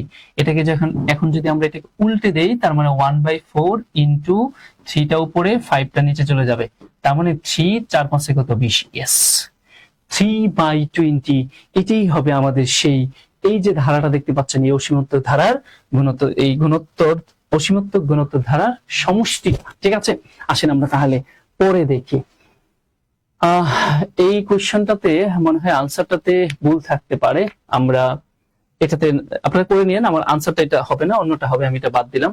এখানে দেখেন কি বলছে, যে একটি প্রতিষ্ঠানের 40% কর্মচারী আন্ডার গ্রাজুয়েট, ফাইন, অবশিষ্ট কর্মচারীদের 50% গ্রাজুয়েট, ওকে। এরপরে আবার অবশিষ্ট যারা আছে তারা হলো এক্স্যাক্টলি 180 জন। প্রশ্ন হচ্ছে পোস্ট গ্রাজুয়েট, ওই 180 জন হলো পোস্ট গ্রাজুয়েট। প্রশ্ন হচ্ছে প্রতিষ্ঠানটির কতজন কর্মচারী গ্রাজুয়েট, আমাদের কাছে সেটা জানতে চাওয়া হয়েছে। তো ধরেন ওই প্রতিষ্ঠানের টোটাল কর্মচারী সংখ্যা, মোট কর্মচারীর সংখ্যাটা যদি আমরা বলি 100x, ঠিক আছে, 100x মোট কর্মচারী যদি হয়, তাদের মধ্যে 40% কর্মচারী হচ্ছে আন্ডার গ্রাজুয়েট, তাহলে তাদের 40% যেটা, 40% মানে কত, 40x, এই 40x যেটা, ওরা হচ্ছে আন্ডার গ্রাজুয়েট। আমি ইংলিশে লিখি তাহলে সময় কম লাগবে, আন্ডার গ্রাজুয়েট। এবার আসেন অবশিষ্ট, তার মানে আপনি এই 100 থেকে এই 60 যদি বিয়োগ করে দেন, 40 যদি বিয়োগ করে দেন, থাকে কত, 60x। এই হলো অবশিষ্ট। এই অবশিষ্টের আবার কত পার্সেন্ট, 50%। তাহলে অবশিষ্টের 50% মানে 60-এর 50% কত হবে, 30x। এই যে 30x, এরা কারা, এরা হচ্ছে আবার গ্রাজুয়েট, তার মানে আপনার গ্রাজুয়েট হচ্ছে কত, 30x। এবার আসেন অবশিষ্ট সমান 180, আর ওরা হলো আন্ডার গ্রাজুয়েট। তার মানে আমরা এই 60 থেকে যদি আরো 30 বাদ দিই, তাহলে আমাদের থাকতেছে হচ্ছে কতজন, 30x জন, তাই না? তার মানে আমরা এই 60x থেকে ধরেন অবশিষ্ট যদি বের করতে চাই, এভাবেই তো বের করতে হবে, থাকে হচ্ছে আমাদের কতজন, থাকে হচ্ছে 30x। এই 30x যারা, ওরা কি, ওরা হলো 180 এর সমান, তার মানে ওরা আবার পোস্ট গ্রাজুয়েট। তাহলে আমরা বলতে পাচ্ছি যে আমাদের পোস্ট গ্রাজুয়েট সংখ্যা হচ্ছে কত, 30x। আর তারা প্রশ্নে বলে দিয়েছে এই যে 30x পোস্ট গ্রাজুয়েট, এটা সমানই কত, 180। তো এখান থেকে ক্যালকুলেশন করলে x এর মান কত আসে, 318, 6 আসে। এবার আসেন আমাদের কাছে জানতে চাইছি কি, প্রতিষ্ঠানে কতজন কর্মচারী গ্রাজুয়েট, তার মানে আমাদের গ্রাজুয়েটের সংখ্যাটা জানতে চাইছে। তাহলে আমাদের গ্রাজুয়েটের সংখ্যাটা কোথায়, এই যে 30x ছিল আমাদের গ্রাজুয়েট, ঠিক আছে, আমাদের গ্রাজুয়েট ছিল কত, 30x। তার মানে 30 ইন্টু x এর মান কত বসাবো, 6, তাহলে 3 6 কত, 18। তার মানে 180 জন ছিল ওই প্রতিষ্ঠানের গ্রাজুয়েট স্টুডেন্টের সংখ্যা। ঠিক আছে, আসেন আমরা তাহলে পরে যাই। একটা ভালো কোয়েশ্চেন ছিল এটা, একদম স্বাভাবিক ধারার বাহিরে। ঠিক আছে, আচ্ছা, 50% সমান 180, 180, ওকে, হ্যাঁ ফাইন, এভাবেও করতে পারেন, কোনো সমস্যা নেই। আচ্ছা, আমরা তাহলে পরে আসি, নেক্সট আসেন দেখি কি বলছে। এখানে টাকায় 3টি এবং টাকায় 5টি সমান সংখ্যক আমলকি ক্রয় করে এক ব্যক্তি টাকায় 4টি আমলকি বিক্রয় করলে ওই ব্যক্তির শতকরা কত লাভ বা ক্ষতি হয়, আমাদের কাছে সেটা নির্ণয় করতে বলা হয়েছে। এই কোয়েশ্চেনটা যদি আমি নর্মালি করতে যাই, বেশ সময় সাপেক্ষ একটা ব্যাপার। এই কোয়েশ্চেনগুলো মোটামুটি মিনিমাম 2 মিনিট সময় লাগবে আপনার পরীক্ষার হলে, তাও যদি আপনি ফার্স্ট হন 1 মিনিট সময় লাগবে। কিন্তু আপনি যদি 2 সেকেন্ডে করতে পারেন এই টাইপের কোয়েশ্চেন গুলো, এগুলো আবার প্র্যাকটিস করতে করতে বুঝবেন যে এই টাইপে এই শর্টকাটটা অ্যাপ্লাই করা যেতে পারে। তো সেটা হচ্ছে 100 ডিভাইডেড বিক্রয়ের সংখ্যার বর্গ। তো বিক্রয়ের সংখ্যা কয়টা, 4টা, তার মানে 4 কত, 4 স্কয়ার, তার মানে 100 ডিভাইডেড 4 4 কত, 16। তো এটাকে যদি আমরা ক্যালকুলেশন করি, 6 16 কত হবে, 96, তার মানে 6.25%। ঠিক আছে, এত পার্সেন্ট ক্ষতি হবে। ওকে, এখন যদি বলেন আপনি বুঝলেন কিভাবে ক্ষতি, এই জন্য আমার ওই পুরো বেসিকটা বুঝে আসতে হবে। ঠিক আছে, আসেন আমরা পরে দেখি কি বলছে। তারা বলতেছে যে a প্লাস b এর মান যদি 7 হয় আর a b এর মান যদি 12 হয়, প্রশ্ন হচ্ছে 1/a square plus 1/b square এর ভ্যালুটা কত। তো এটাকে আপনি একটু ক্যালকুলেশন করেন তো। এখানে a স্কয়ার b স্কয়ার লসাগু নেন, ঠিক আছে, a square b square, a square কাটা গেলে এখানে থাকবে হচ্ছে b স্কয়ার, আর b স্কয়ার কাটা গেলে থাকবে হচ্ছে a স্কয়ার। তো এটাকে যদি আমরা একটু সাজিয়ে গুছিয়ে লিখি, তাহলে a square plus b square আর নিচে ab হোল স্কয়ার। এবার আমরা এখানে একটা ফর্মুলা ফেলে দেই, এখানে a plus b whole square, a plus b whole square minus 2ab, আর এখানে তো ab হোল স্কয়ার আছে। এবার আমরা মান বসানোর সুযোগ আমাদের আছে। ঠিক আছে, আমরা a প্লাস b এর মান বসিয়ে দেই, কত 7 স্কয়ার মাইনাস 2 ইনটু a এর মান কত 12, আর নিচে হচ্ছে ab এর মান কত 12 তার উপরে হোল স্কয়ার।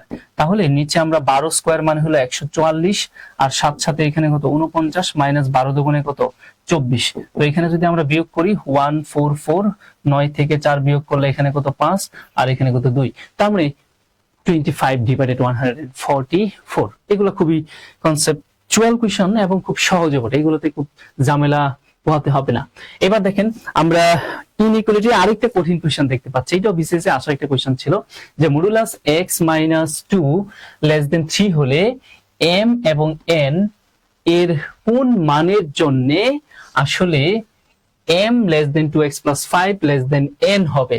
তাহলে আমাদের m এবং n এর মানটা বের করতে বলতে, তাহলে আপনি একটু খেয়াল করে দেখেন আপনার পজিশনটা হইতে হবে এরকম, m < 3x + 5 < n হইতে হবে, এই পজিশন হইতে হবে। এই পজিশনে যদি করতে চান তাহলে এখানে m এর মান কত আসে আর এখানে n এর মানটা কত আসে, এই পজিশন দ্যাট মিন্স 3x + 5 বানাইতে গিয়া।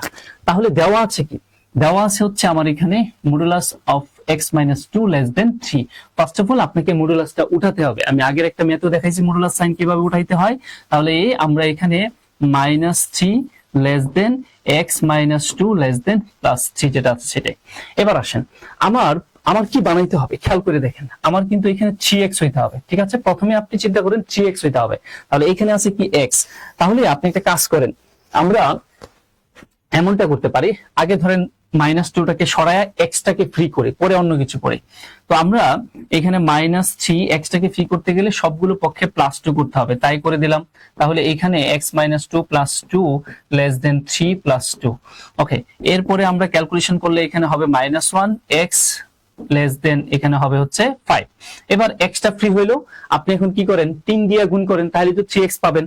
তাহলে আপনি উভয় পাশে 3 দ্বারা গুণ করে দেন সবগুলো পক্ষে, তাহলে এটা হবে -3 আর এটা হবে 3x আর এটা হবে 3 পাশে কত 15। এবার আমার 3x হয়ে গেল, তাই না। এবার আমার দরকার কি +5, মানে এখানে একটা +5 হলেই হয়। তাহলে আমি সবগুলো পক্ষে এবার কি করে দেই +5 করে দেই। এবারে আমার জার্নিটা কি সবগুলো পক্ষে +5 করে দেওয়া, তার মানে -3 এর সাথে +5 করলে বুঝতেই তো পাচ্ছেন কি হওয়ার কথা, 2 হওয়ার কথা না। আমি একটু শর্ট করে ফেললাম, আচ্ছা যদি তাও না বুঝেন আমি একটু লিখেই বলি। এখানে -3, ওকে -3 আমাদের প্লাস কি করতে হবে 5, তারপরে <3x তার সাথে +5 আমার এখানে কি ছিল 15 ছিল, আবার তার সাথে +5 করতে হবে। এবার আমার কি রয়ে গেল, এখানে বিয়োগ করলে আমাদের হবে হচ্ছে 2 3x + 5 আর এখানে কত 20, তাই না। এবার আপনি একটু খেয়াল করে দেখেন তো আপনার এই m মানে 3x + 5 তো হলোই, 3x + 5 হলো, m এর পজিশনে কি আসছে 2 আসছে, তার মানে m সমান আপনি কি বলতে পারেন 2। আর এখানে n এর পজিশনে কি আসছে, n এর পজিশনে আসছে হচ্ছে 20, তার মানে m এবং n এর ভ্যালু হচ্ছে আমাদের কত 2 এবং 20। খুব মজার একটা কোশ্চেন, ঠিক আছে। পরীক্ষার হলে এই ধরনের কোশ্চেন চলে আসলে আপনার ভালো আইডিয়া না থাকলে কিন্তু আপনি খুব সহজে অ্যাপ্লাই করতে পারবেন না এই ধরনের টিপস গুলো। ওকে, জব স্টাডি ফাইন, ফ্যান্টাস্টিক। আসসালামু আলাইকুম স্যার। ওয়ালাইকুম সালাম। অনেকে জয়েন করছেন আমাদের সাথে। ওকে, আরো একটু আপনার ফ্রেন্ড সার্কেলদেরকে একটু মেনশন করে দেন যাতে করে আমরা সবাই মিলে এই ক্লাসটা দেখি এবং শেয়ারও করে রাখেন, ঠিক আছে। ইম্পর্টেন্ট ক্লাস, ঠিক আছে। অনেক কিছুই তো শেয়ার করেন, অনেক মজার অনেক ফানি অনেক কিছুই শেয়ার করেন, পাশাপাশি এইরকম শিক্ষামূলক কিছু জিনিসও শেয়ার করেন যাতে করে আপনার শেয়ারের কল্যাণে আপনার কোন একটা পিছিয়ে পড়া মানুষ আপনার পরিচিত সেও যাতে এই জিনিসগুলো বা এইরকম ক্লাসগুলো দেখে নিজেকে কিছুটা ইমপ্রুভ করতে পারে, ঠিক আছে। এতেই আপনারও কল্যাণ আমাদেরও কল্যাণ, ঠিক আছে। আসেন সূত্র ছাড়া করা যাবে, হ্যাঁ ওকে। আসেন আমরা তাহলে পরে দেখি কি বলছে। নেক্সট, একটি আয়তক্ষেত্রের দৈর্ঘ্য 5% বৃদ্ধি করলে ক্ষেত্রফল শতকরা কত % বৃদ্ধি করবে। খুবই মজার কোশ্চেন, বুঝতে পেরেছেন। এই টাইপের কোশ্চেন যদি আপনি বেসিক জানেন তাহলে আনসারটা সর্বোচ্চ 1 সেকেন্ডে করতে পারবেন। কেমন করে 1 সেকেন্ড? প্রশ্ন পড়ার পর 1 সেকেন্ডে সিদ্ধান্ত নিতে পারবেন আনসার এটাই। কেন? যদি আয়তক্ষেত্রের শুধু একটা অংশ বৃদ্ধি পায়, দৈর্ঘ্য অথবা প্রস্থ, তাহলে ক্ষেত্রফল ঠিক তত % বৃদ্ধি পাবে। মানে একটি আয়তক্ষেত্রের দৈর্ঘ্য 5% বৃদ্ধি পেয়েছে, তাই না, 5% বৃদ্ধি পেয়েছে, তাহলে আলটিমেটলি তার ক্ষেত্রফলটাও 5% বৃদ্ধি পাবে। ক্ষেত্রফল যেটা সেটাও কি বৃদ্ধি পাবে 5% বৃদ্ধি পাবে। তার মানে আপনি সিদ্ধান্তটা এটা নিতে পারেন, যদিও বেসিকটা আমি দেখাচ্ছি, ওয়েট করেন।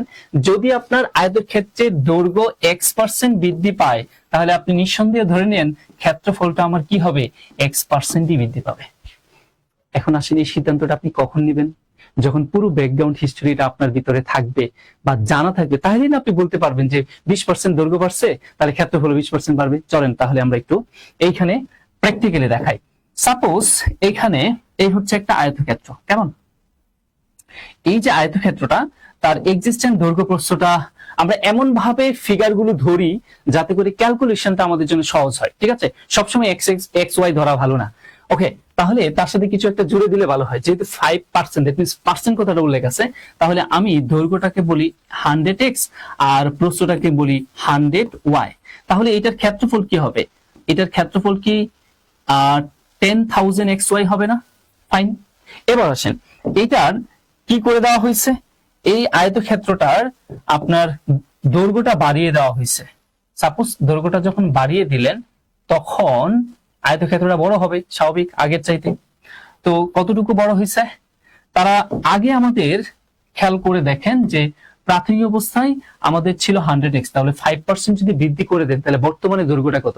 কোনো কিছু 5% বাড়ানো মানে বর্তমানে 105% আছে। বিষয়টা হচ্ছে এরকম। আমি একটু খুব দ্রুত বলতেছি, কিন্তু আমি পুরো মেকানিজমটা এখানে দেখাচ্ছি না। এই 5% যদি বৃদ্ধি পায়, তাহলে বর্তমানে দৈর্ঘ্যটা যেটা আছে সেটা হচ্ছে 105x।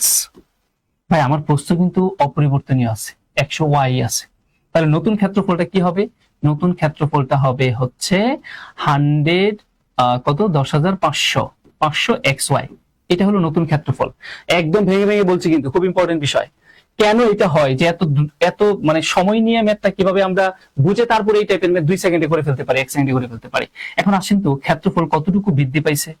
কতটুকু বৃদ্ধি পাইলো এখানে ক্ষেত্রফল? আমার এইখানে 10,500xy, এর থেকে পূর্বের ক্ষেত্রফল কত? 10,000, এক্সিস্টেন্ট ক্ষেত্রফল যেটা 10,000xy, যদি বিয়োগ করে দেই কতটুকু বৃদ্ধি পাইছে আমরা পেয়ে যাব না? আমরা এখানে 500xy বৃদ্ধি পেয়েছে। তো আমাদের কাছে জানতে চাইছে এই যে 500xy, এটা তো এক্স্যাক্টলি সংখ্যায় এতটুকু বৃদ্ধি পাইছে, কিন্তু সেটা পার্সেন্টেজে কত বৃদ্ধি পাইছে? তাহলে এইবার এটাকে আমরা শতকরায় দেখাবো, ঠিক আছে?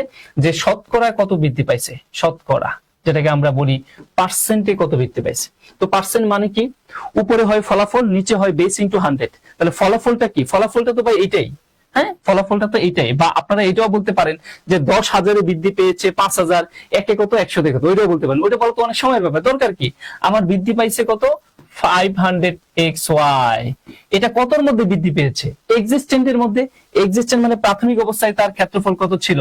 10,000xy ইনটু পার্সেন্টে প্রকাশ করতে বলছে, তাই ইনটু 100। ওকে, এইবার আপনি কেটে দেন, এই xy ভ্যানিশ করে দেন। ওকে, এখান থেকে দুইটা শূন্য, এখান থেকে দুইটা শূন্য ভ্যানিশ করেন, এখান থেকে দুই শূন্য, এই শূন্য ভ্যানিশ করেন, তাহলে আর কি রয়ে গেল? 5, দ্যাট মিন্স 5%। ঠিক আছে, এই জন্যই বলেছিলাম যে আপনি এটা বুঝে গেলেন না। এখন এই টাইপের কোশ্চেন আসুক পরীক্ষায়, যত পার্সেন্টই দৈর্ঘ্য বাড়ুক, ক্ষেত্রফল ঠিক তত পার্সেন্টে বাড়বে। কেমন?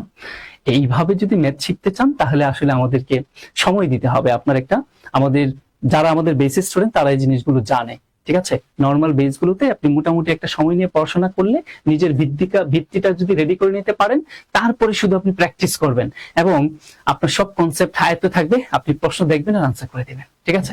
আসেন আমরা পরে যাই, দেখি কি বলছে। 5 জন পুরুষ ও 4 জন মহিলা একটি দল থেকে একজন পুরুষ, কি বলছে? একজন পুরুষ ও 2 জন মহিলা নিয়ে কত প্রকারে কমিটি গঠন করা যাবে? কমিটি গঠন করা মানেই হলো কম্বিনেশনের সূত্র, কম্বিনেশনের মাধ্যমে করতে হবে। একটা বিষয় হচ্ছে, অনেকেরই প্রশ্ন খুব কঠিন লাগে, পারমুটেশন কম্বিনেশন প্রবাবিলিটি। বিশ্বাস করেন, আমার ক্লাসটা করলে আপনারা বুঝতে পারবেন পারমুটেশন কম্বিনেশনই আসলে সহজ। আপনি বুঝেন না একটা ম্যাথ করে আসলে কিভাবে এটা পারমুটেশন না কম্বিনেশন করতে হবে। আচ্ছা, যাই হোক, আমাদের এখানে পুরুষ আছে কত? আমাদের পুরুষ আছে 5 জন এবং আমাদের মহিলা আছে কয়জন? 4 জন। আমাদের দলটা কয় সদস্যের এটা না বলে জাস্ট ফিক্সড করে বলেই দিছে পুরুষ নিতে হবে কয়জন? পুরুষ নিতে হবে 1 জন, মহিলা নিতে হবে কয়জন? 2 জন। মানে মোট 3 সদস্যের একটা কমিটি। তবে পুরুষ কয়জন, কমিটি মহিলা কয়জন, এটা ফিক্সড করে বলে দেওয়া। তার মানে আর আপনার ঝামেলা নাই। যদি কম পক্ষে অ্যাটলিস্ট এসমুল বড় থাকবে, তাহলে ম্যাথগুলো বড় হয়ে যায়। তার মানে আমরা বলতেই পারি 5 জন পুরুষ থেকে একজন পুরুষকে আমরা বাছাই করব। কিভাবে করতে পারি? 5C1। আমার কাজ কিন্তু শেষ হয় নাই, আরো 2 জন কি নিতে হবে? মহিলা নিতে হবে। যদি তার মানে এই অংশটা অধীন ঘটনা, আর অধীন ঘটনা থাকলে আমরা জানি গুণ হয়। আপনারা কখন গুণ হয় কখন যোগ হয় সেটা বুঝেন না, ঠিক আছে? ওকে, এবার আসেন, আমাদের মহিলা আছে 4 জন, তার থেকে নিতে হবে 2 জন। ফাইন। এইবার এটাকে যদি ক্যালকুলেশন করি, 5C1 মানে 5। কেন, কি কারণে 5, এটা আসলে এখন বলার সময় নেই। আবার 4C2, এটাও খুব দ্রুত করা যায়, খুব দ্রুত। কিভাবে? 2 দিয়ে এখানে কাটেন, কত? 2, আর 4 এর পরে কি ছিল? 3, তার মানে 3 দুগুণে 6। যারা বুঝার বুঝছে, আর যারা বুঝেন নাই তারা এটা নিয়ে অনেক কষ্ট পাবে, যে কি করলো। হ্যাঁ, এখানে আমরা সম্পূরক সমাবেশের মাধ্যমে করার চেষ্টা করছি, যাতে খুব সময় কমই করা যায়। নরমালি যদি সূত্র অ্যাপ্লাই করে করে এইরকম, হ্যাঁ, এটার যে সূত্র, নরমাল যে সূত্র, সেই সূত্র দিয়ে যদি করতে চায়, তাহলে যে সময়টা আপনার ব্যয় হবে, সেই সময়ে মিনিমাম 3টা জিকে দাগাইতে পারবেন, 2টা অন্তত একটা আপনার ইংলিশের বা বিজ্ঞানের কোয়েশ্চেন বা বাংলার কোয়েশ্চেন দাগাইতে পারবেন। তো আপনার সময় তো সেভ করতে হবে, 5-6 কত? 30। তার মানে 30 ভাবে এই কমিটিটা গঠন করা যাবে। তো সময় সেভ করার জায়গাগুলো হচ্ছে এইরকম জায়গাগুলোতে আপনার অ্যাডভান্স হতে হবে। আসেন আমরা পরে দেখি কি বলছে। এখানে বার্ষিক 10% হার মুনাফায় 8,000 টাকার 2 বছরের চক্রবৃদ্ধি মূলধন কত আমাদের কাছে সেটা জানতে চাওয়া হয়েছে। আপনি যদি নরমালি চক্রবৃদ্ধি সূত্র যেটা আছে সেটা দিয়ে যদি করতে চান, করতে পারেন, কোনো সমস্যা নেই। তাহলে আপনার একটু সময়টা বেশি লাগে, আর আমরা আউট অফ দ্য বক্স যদি করি তাহলে আরেকটু সময় কমে করা যায়। তো এটার জন্য আগে একটু বুঝে নিতে হবে। আমি এখন দেখাইলেই বুঝবেন না, এটা আমি খুব ভালো করে জানি, তারপরেও দেখায় দেই। 2 বছরের কথা বলছে। ধরেন প্রথম ইয়ারে আমার 800 টাকা ছিল, তাই না? 800 টাকার আমি কয় পার্সেন্ট সুদ? 10% সুদ। আচ্ছা, 800 টাকা 10% সুদ কত টাকা আসে? 80 টাকা। তার মানে আমার প্রথম বছরে সুদটা কত? প্রথম বছরে সুদ হচ্ছে 80 টাকা। মাথায় রাখবেন, প্রথম বছরে চক্রবৃদ্ধি মূলধন আর সরল মূলধন, মানে সরল মুনাফা এবং চক্রবৃদ্ধি মুনাফা সেম হয় প্রথম বছরে। এবার আসেন দ্বিতীয় বছরে আপনার সরল মুনাফাটা সেই 80 টাকাই হবে, আর চক্রবৃদ্ধি মুনাফাটা একটু বেড়ে যাবে। সেটা কতটুকু বাড়বে? ওই পূর্বের বছরের যে সুদ ছিল, কত ছিল? 80 টাকা, তার উপর আবার 10% সুদ ক্যালকুলেশন করবেন, তাহলে কত টাকা পাইছেন? 8 টাকা। তাহলে এখানে 8 টাকা যোগ করে দেন। এখন এই 3টা পার্ট যোগ করলে যেটা পাবেন সেটা হচ্ছে চক্রবৃদ্ধি মুনাফা। তাহলে এখানে আমরা 80, আর এখানে হচ্ছে কত আমাদের, সরি, 8 আর 16 কত? 160, আর এখানে হচ্ছে কত? 8। তাহলে যোগ করলে আমরা পাচ্ছি হচ্ছে 168। এটা হলো আমার কি জানেন? চক্রবৃদ্ধি মুনাফা। তার সাথে যদি আসলটা অ্যাড করে দেই, কত ছিল আসল? 800 টাকা। তার মানে তাহলে আমরা চক্রবৃদ্ধি মূলধনটা পেয়ে যাব, ঠিক আছে? 800 টাকা অ্যাড করে দিলে 8, এটা 6, আর এটা হচ্ছে কি 9, তারপর 968। ইয়েস, এটাই হচ্ছে আমার চক্রবৃদ্ধি মূলধন। যাতে করে আপনার ওই পাওয়ারের যে সমস্যা, ওই পাওয়ারের ক্যালকুলেশনের ঝামেলায় পড়তে হবে না। এটা 3 বছর 4 বছর হইলেও সমস্যা নেই, আরো ভালো লাগে। বা ওই গ্রাফের মধ্যে চক্রবৃদ্ধি সরল মুনাফার পার্থক্য পাওয়া যায়, শুধু চক্রবৃদ্ধি মুনাফা পাওয়া যায়, সরল মুনাফা পাওয়া যায়, সবই পাওয়া যায়, ঠিক আছে? আসেন আমরা পরে দেখি কি বলছে। চিনির মূল্য 10% কমে যাওয়ায় চিনির ব্যবহার শতকরা কত বাড়লে চিনি বাবদ খরচ একই থাকবে? আজীবন খালি পরীক্ষার রেডে করে গেছেন, 25% বাড়লে 20%, 25-20% ইত্যাদি ইত্যাদি, কি জানি না, এভাবে শিখেন। সবসময় আপনি শিখে গেছেন দাম বেড়ে গেছে, ব্যবহার কমাইতে হবে। পরীক্ষা হলে গিয়ে দেখলেন কি দামই কমে গেছে, বরং ব্যবহার বাড়াইতে হবে, তখন আর বুঝতেছেন না। তো এখানে কি বলছে দেখেন, 100, এখানে 10% কমে যাওয়ায় আমরা যদি খুব নরমালি খুব দ্রুত করতে চাই, তাহলে দ্রুত ক্যালকুলেশনটা এটা হইতে পারে, 10% দাম কমে গেছে, তার মানে 10 টাকা কমে গেছে। 10 টাকা কমে গেলে আমার বর্তমানে দাম কত? 90 টাকা।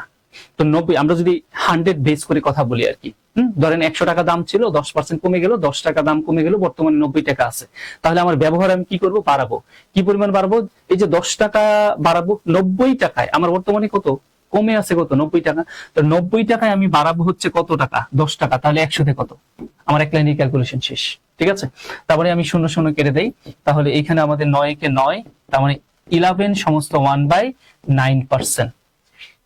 এখন এটা যদি কেউ না জানেন, তাহলে আপনাকে এভাবে বলতে হবে যে চিনির মূল্য ধরে নিলাম 100x বা 100 একক টাকা, 10% কমে গেল বর্তমানে, তাহলে 10 একক টাকা কমছে।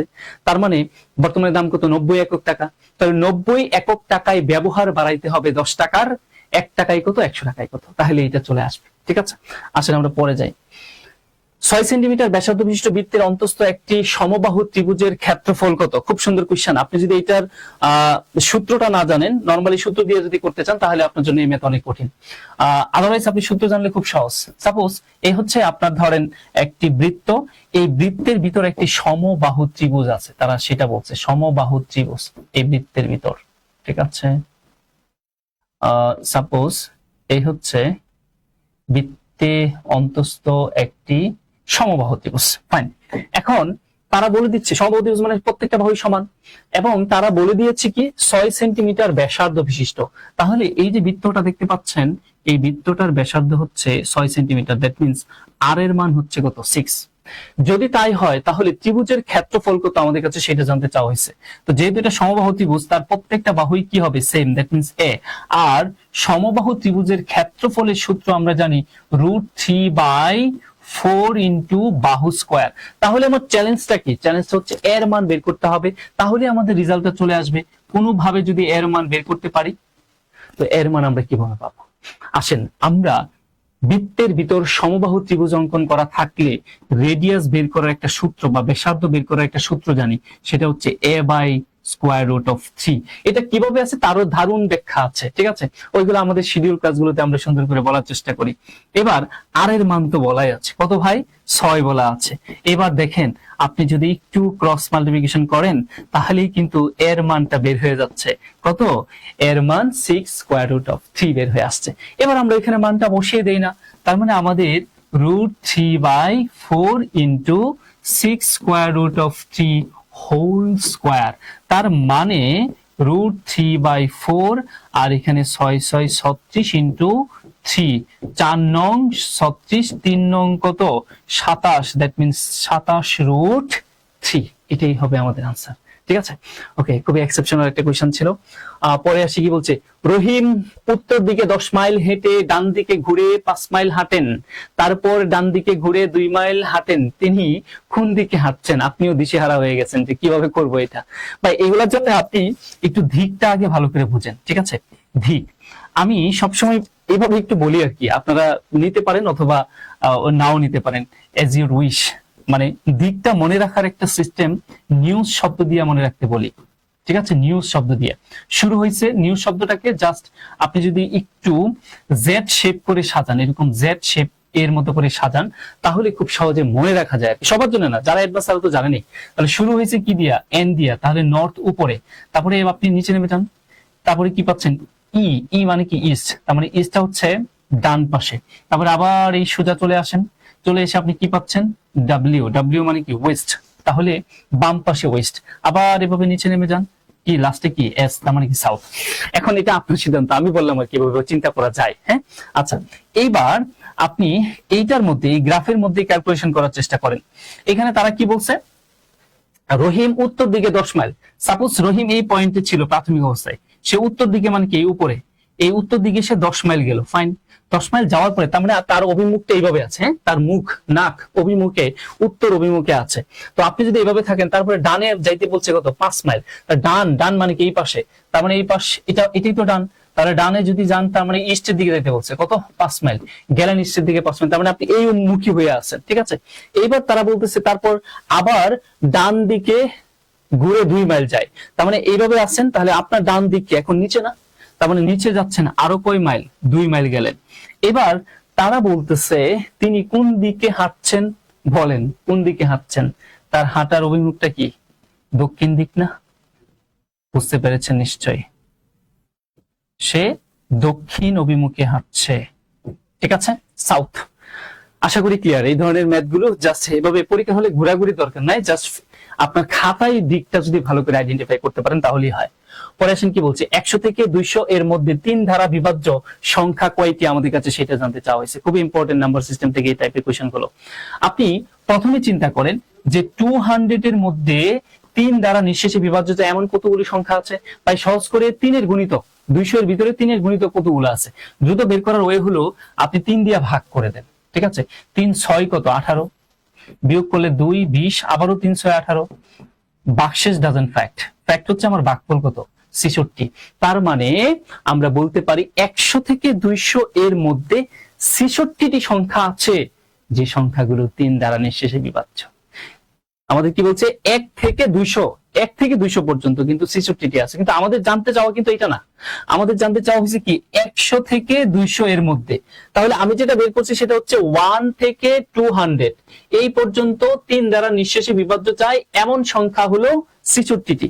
কিন্তু আমাদের কাছে জানতে চাইছে 200 না, 100 না, 100 থেকে 200 এর মধ্যে। তাহলে 100 থেকে 200 এর মধ্যে যদি আমরা বলতে চাই তাহলে আমরা একটা কাজ করি না, আগে দেখি তাহলে 100 এর ভিতরে কয়টা আছে। তার মানে 100 এর ভিতরে 3 দ্বারা নিঃশেষে বিভাজ্য যায় এমন সংখ্যা কতগুলো আছে আমরা সেটা দেখি। 3 দিয়ে যদি ভাগ করি, 3 তিরিকে 9, আমার 10, আবারও 3 তিরিকে 9, তার মানে বাক্সেস ডাজন্ট ফ্যাক্ট আমার এখানে কত 33টি সংখ্যা আছে। তার মানে 1 থেকে 100 পর্যন্ত আছে কয়টি 33টি, আর 1 থেকে 200 পর্যন্ত আছে কত 66টি। তার মানে আমরা এই 66 থেকে যদি 33 বাদ দিয়ে দিই তাহলে 100 থেকে 200 পর্যন্ত 3 দ্বারা নিঃশেষে বিভাজ্য যায় কতগুলি সংখ্যা সেটা পেয়ে যাব।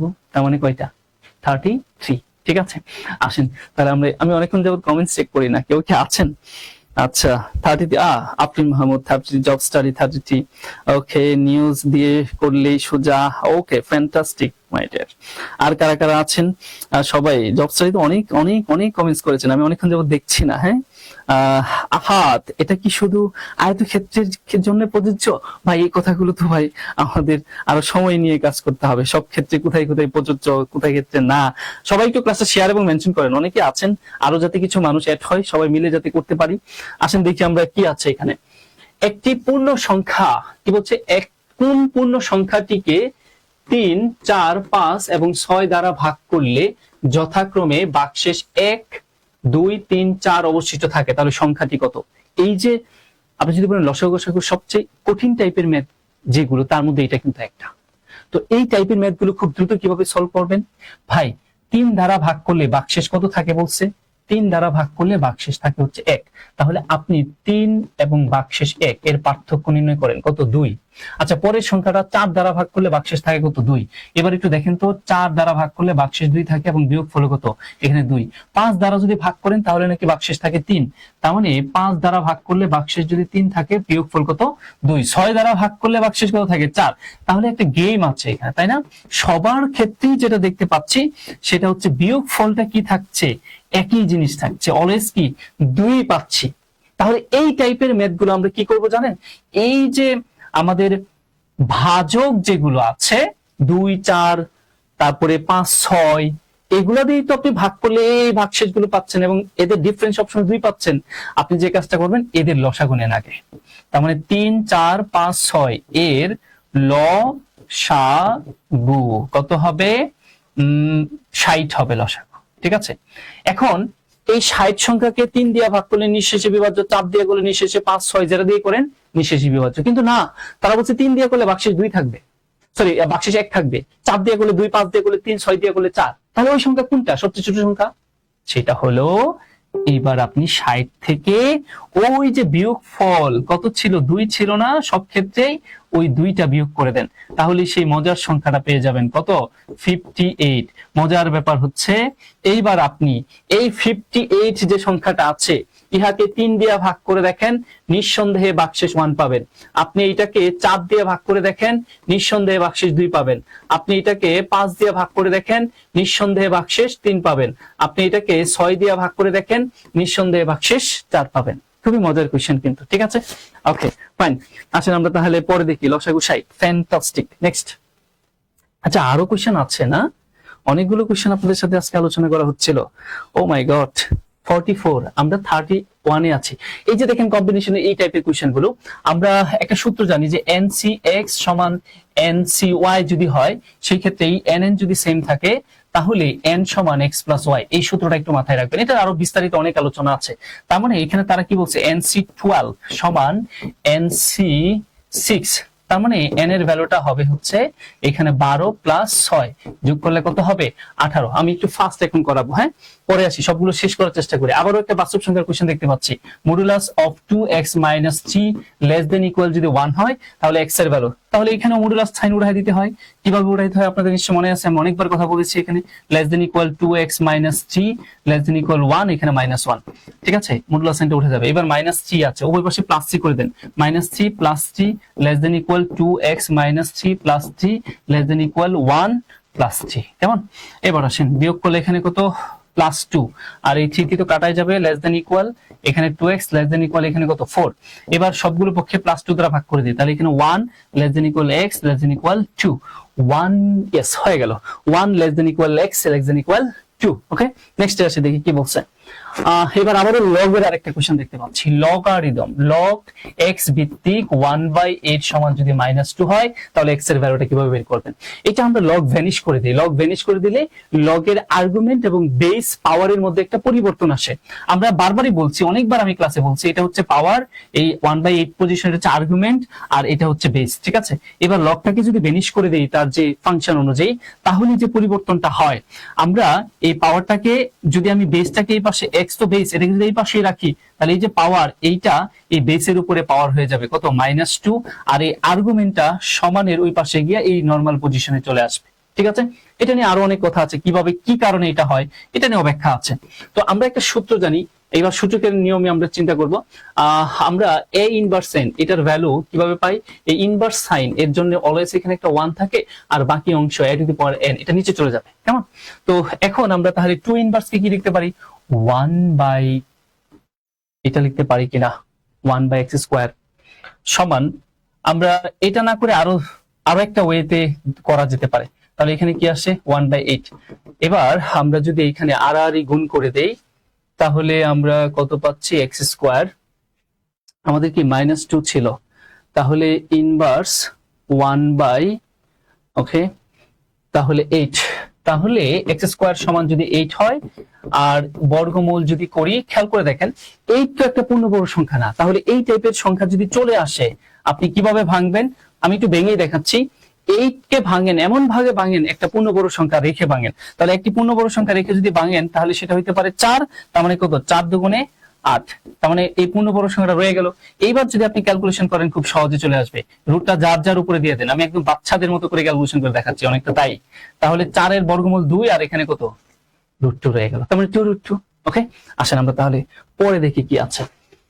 আর দুইটি সংখ্যার অনুপাত কত, 2:3, এবং তাদের গসাগু কত, 4, তাহলে বৃহত্তম সংখ্যা কত, বাই বৃহত্তম অনুপাত কত, 3, তার সাথে গসাগু গুণ করলেই বৃহত্তম সংখ্যা 3 4 12, শেষ। এইসব মেতে সময় নষ্ট করা যাবে না। কোন আসল 3 বছরে মুনাফা আসলে 5,500 টাকা হবে? মুনাফা প্লাস আসলে 5,500 টাকা হবে 3 বছর পরে।